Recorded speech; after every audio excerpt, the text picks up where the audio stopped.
How is your heart? Those were the words uttered to me by my friend Jordan across the coffee table. We were sitting with almond lattes in hand in a quaint local basement coffee joint in my hometown. In the year prior to sitting across the table from her, my world had been wrecked.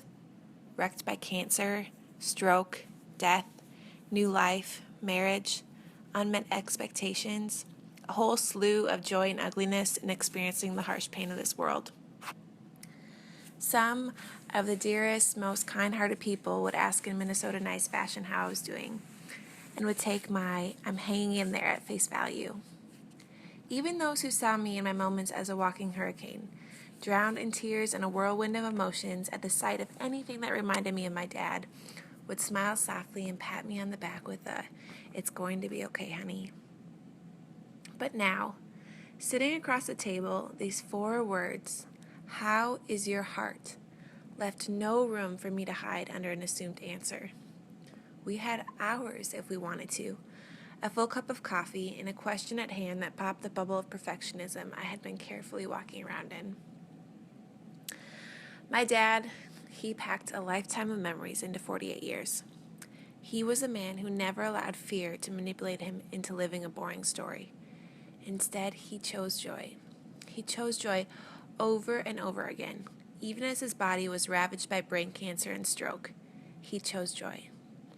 You guys, somehow he chose joy even as I humbly changed his bedpan or finished his sentences when the effects of the stroke wouldn't let the words come quickly enough.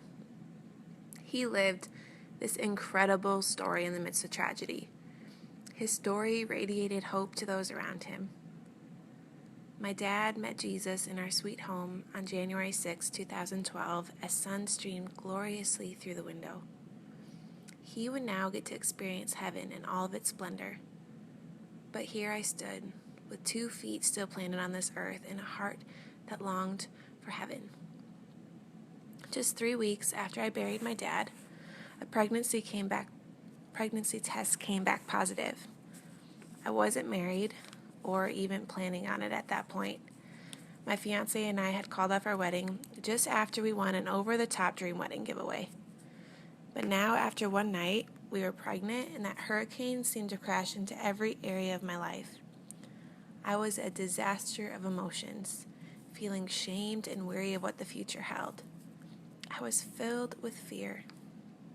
I had always dreamed of being a wife and a mom since I was the tiniest of girls. But the reality of what my future held seemed daunting and overwhelming. So much so that I prayed over and over again that I was in some nightmare and would wake to find the storm settled. David was over the moon about the news, while I sat and cried for a way out. 4 months later, we decided to get married. Under my white and breathtaking dress was the bump of a little girl. Then a month after we got married, David left for basic training for the Air National Guard, 2,000 miles away. So I was a new bride, pregnant, alone, and the only communication I had with my husband was letters and maybe a weekly 15-minute phone call, which I usually bawled hysterically for at least 14 minutes of. Which, now that I'm pregnant again, I can definitely say I can blame it on the pregnancy hormones. Then, with my mom by my side, David coached me through bringing her into the world via Skype.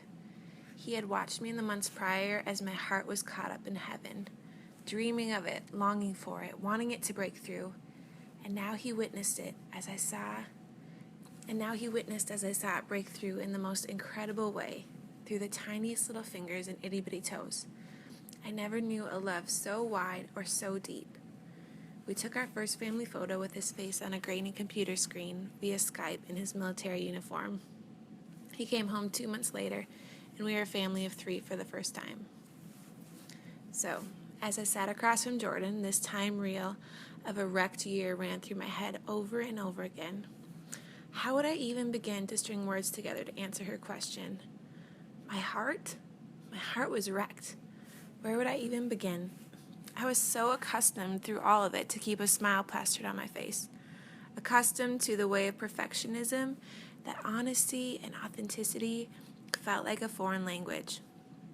But there was something in those words, something that I wouldn't run away from, couldn't run away from. How was my heart? I don't even know if I knew, but I began to let the time reel play. I let my busted up heart feel in its raw and vulnerable state. I began to pull up the pain that was stuck deep into the crevices, to recall the images I had blacked out to keep it together, to feel even the emotion of all that I had gone through in those 365 days. I began to pour it out, all of it, on a quaint little coffee shop table, and prayed that she wouldn't run for the hills. I shared with her the agony of sitting on an obnoxiously hot day in my dad's hospital room in Minneapolis. I sat on one end of his bed with a strawberry melt in one hand while I rubbed his feet with the other. He stared me straight in the eyes and said, "I'm scared, Anna." My heart never felt a pain so deep. The thought of him fearing, never speaking, or walking me down the aisle killed me inside. I shared about the night I spent awake at his bedside as he slept soundly. I prayed more sincerely and with more faith than I ever had before for a miracle, for the cancer to disintegrate in my dad's body completely. You see, I know a God who can heal fully and completely, but he didn't choose to do that for my dad this side of heaven. My heart and my faith felt crushed. I told her the time my aunt and I lifted my dad's body into the shower. My Aunt Jackie turned on the shower while I was standing fully clothed on the shower bench. We all about fell to the floor laughing. My dad had the greatest laugh. And then I continued to help him humbly as my clothes resumed soaking. My heart ached watching him humble himself to let me help him with the mundane. I told her this morning I surprised my dad with my wedding dress. The doctors had warned that the time would be short with the progression of the tumor. We weren't promised a month or even a day. So my wonderful mom called the bridal shop where I had picked out my dress at and surprised overnighted it to me. On December 11th, 2011, I got out my gold glittery shoes, a lace dreamy white dress, and tried to do my hair as mascara ran down my face. My mom dressed my dad in his best suit and handsome smile, and we shared a sweet moment that every little girl dreams about. There were gallons of tears and raw moments just sitting and feeling the heartache of this world. After years and years of singing butterfly kisses, to me, here I stood as this little girl, and we did all we knew to do. We danced, and cancer couldn't rob us of that. My heart wept as I assured him I believed he would still be there to walk me down the aisle. Well, I knew the reality of where we stood. I told her of the song that played as I walked into the room just moments after he met Jesus. The words of the worship song cut straight to my heart as the tears poured down my face. It sang, "Where the blind will finally see your face, where the mute will finally sing your praise, where the lost will finally know your ways, where tomorrow becomes today." I shared with her how my heart ached for heaven, an ache so real and so deep that at times I thought my heart would rip out of my very chest. I told her the times I'd be in the grocery store and I was baffled at the people hustling around me. How could they be going on with normal life? Did they not realize the world, my world, was stopped in its tracks? I didn't even have the strength to pick out a loaf of bread. My heart felt so alone in a world that kept spinning, kept hustling, and didn't care to stop and ask about the state of my heart. I told her of the hope my heart longed for. I clung to Jesus' presence because it was all that I had. I wrestled and doubted and watched disaster unfold around me, but I had to trust the promise that he would carry me.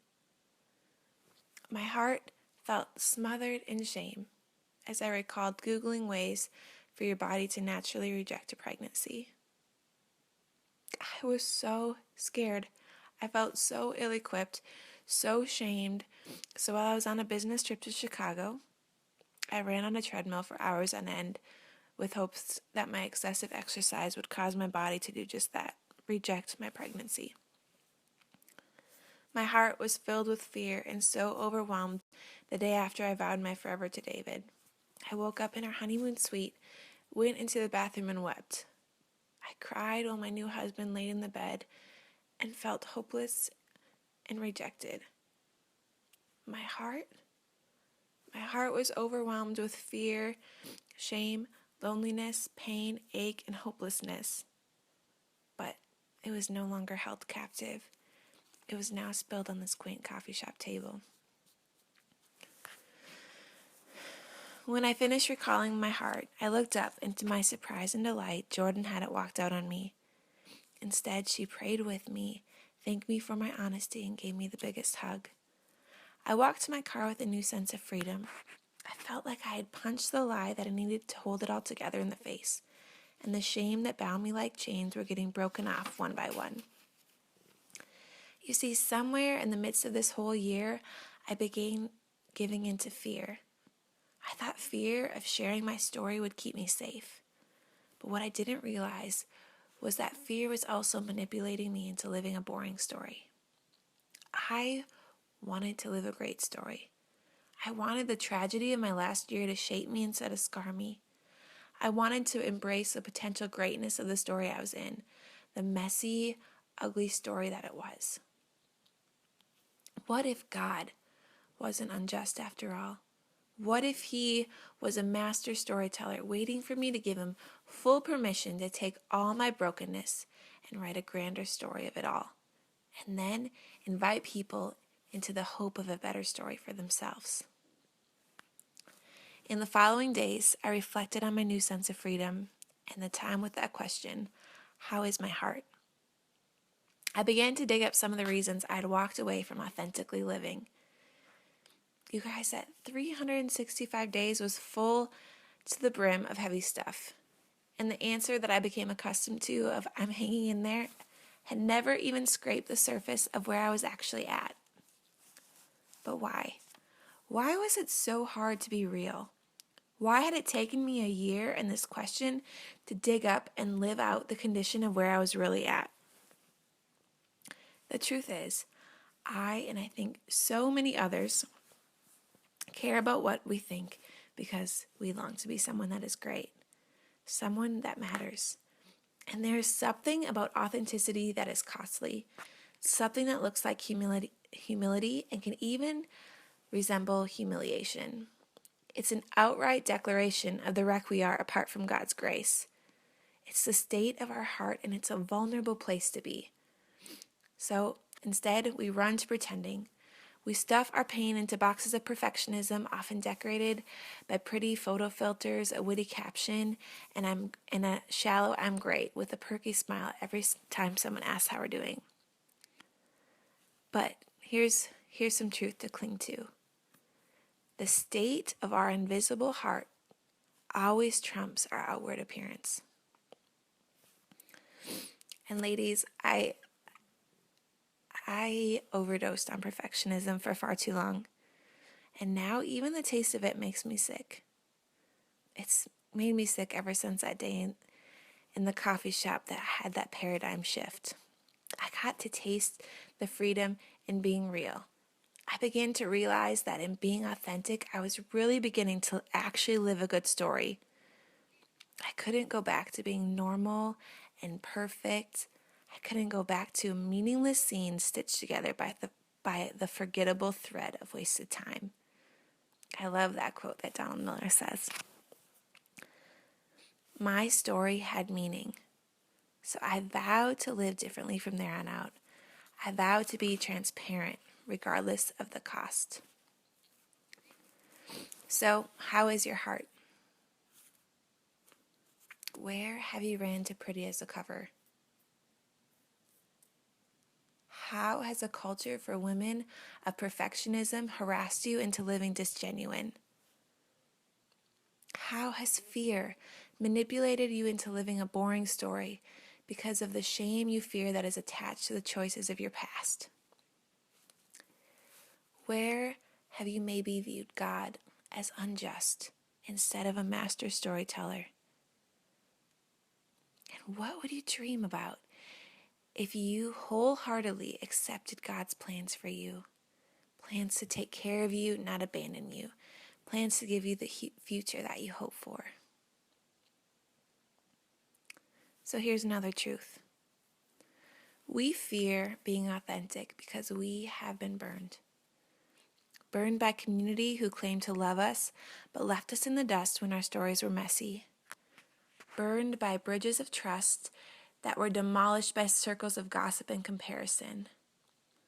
Burned when people gave you judgment instead of grace. I just want to say that I'm sorry if that's you. If you have been burned in that way, I know the hurt, and I'm just so sorry if you have felt that as well. Our stories are broken, messy, and full of both hurt and joy, but there is hope. So, my grandpa is a stained glass artist. As a little girl, I would sneak down the creaky stairs into his basement art studio where the bins of broken glass sat sorted by color. I was always told not to put my hands into the broken glass. If I did, I'd be sure to be cut up by their dangerously serrated edges. So I was always blown away when he would come upstairs and gather us to show us this masterpiece he had created when he delicately arranged and mortared together those broken pieces. This is such a beautiful picture of grace to me. That mortar is grace. Grace takes the ugly, jaded mess of our lives and makes it into a story that can be absolutely breathtaking. So now, where do we go from here? Well, here I am, standing in front of you ladies today. 2 years since I sat across a table from my dear friend Jordan. I am falling more and more obnoxiously in love with my husband. I'm raising a little adventure of a girl to chase after God's heart. And currently we're expecting another little baby in March. We are not in any season of major tragedy. My life looks nothing like the storms of 2011. But day after day, I still have to choose to say no to the lie that life is going to be better if I have it all together. Because, man, I do not. I'm often still a huge mess. I am selfish and want to be in control of absolutely everything. And I have to surrender my story every single day and ask for grace upon grace upon grace.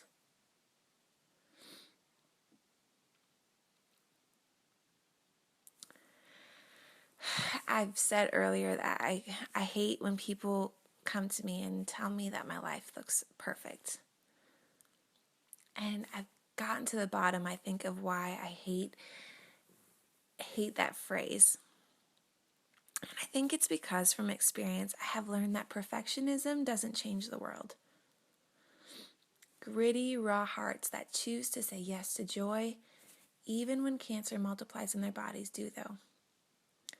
And moms who find out the diagnosis for their child and choose to say yes to their life and yes to fighting against the mainstream view on special needs, they change the world. And even moms who share the stories and weep at their decision to abort their babies, they change the world. Women who struggle with anxiety or struggle with an eating disorder and can say, hey, I've been there. There's a better story than this. There is hope. They change the world. Authenticity changes the world. Living stories where our shattered brokenness can receive the mortar of God's grace. Those stories point to Jesus, and those stories change the world. The passions that are born in the midst of our deepest tragedy can change the world. I want to leave you with a final thought. I was thinking about our life currently and how sometimes it feels mundane. And so recently, as I was sitting in the sun with my dear friend Britt, I was talking to her about marriage and the hardships that come with it, the expectations I don't feel like are always getting met. She listened to me vent on while we soaked up the sun. Then do you know what she did?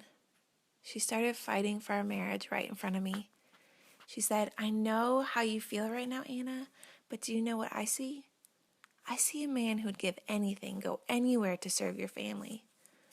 I see a man who gets home after a 12-hour day to a yard full of barbecue and friends and doesn't throw a tantrum but loves each and every person in your backyard. I see a man, Anna, who releases you to dream and chase after God's heart for you. I know you're frustrated, but I want to show you what I see. And if you would have ended up with any other man, I fully believe we would be sitting in these same chairs under the same sun, talking about same but different frustrations. I fully trust that David is the man God had for you. To be honest, it stopped me in my tracks. Every word that came out of her mouth was truth. My anger and frustrations were valid, but side by side with those truths, they illed in comparison. The truth God spoke through Brittany that day became mountains next to my molehills of frustration and anger. I was so encouraged by her fighting for us that later that day I wrote a blog about our marriage. We are on mile 1. It all seemed like a fancy idea, but now we're wondering what the heck we got ourselves into. The wind is against our face. The pretty new running shoes are already scuffed with mud and dirt. We're sweating profusely, and remember, it's only mile 1. Other people around us are gallivanting past us, sprinting and holding hands and singing, but it's not as pleasant as we had imagined. And looking ahead makes us want to run off the course, lay in a field, and call it quits. Then we hear familiar faces cheering. We look to our left and to our right and see our favorite people lining the streets. They offer us water to refuel. They cheer at the top of their lungs. My grandpa dings his cowbell. They don't make fools of us when we say, "What did I get myself into?" They point us towards Jesus. They point us towards the finish line and say, "Oh, babe, you can do this. It's going to be so hard, but so good." We are all running our races. We all need cheerleaders. We also all need to be on the sidelines, screaming our heads off, cheering off the other folks running their races too. We need to stop. Stop and offer the other runners on the side of the road truth and water to nourish their souls. That day, sitting in my backyard doing normal life, Britt stopped. I was on the sidelines of my own race, feeling injured and wanting to give up, and she stopped and offered me truth. She told me to keep running after Jesus. We desperately need each other to stop. Stop hustling and start loving each other intentionally. We need to champion each other over and over again, saying, "I know it's hard, but there is hope. Grace is sufficient. There is no shame in muddy sneakers." And ladies, we don't need to sugarcoat how hard it is. We aren't called to fix every runner's injury, but we are called to make the time to be present, to point each other towards the finish line, and better yet, point each other to Jesus and fight for a better story. We also need to chase after the ones who are running into the field on the side of the road, about to call it quits, and ask, "How is your heart?" I truly believe those 4 words, said sincerely over 1 million coffee dates, over 1 million phone calls or emails, has the ability to pop the bubbles of perfectionism we are all trying to run our races in. These 4 words could birth freedom and authentic living and stories that aren't bound by shame. Those 4 words could change community as we know it and propel us into living beautiful, messy stories covered in grace and hope. A hope that makes us brave and expels darkness with light. How is your heart?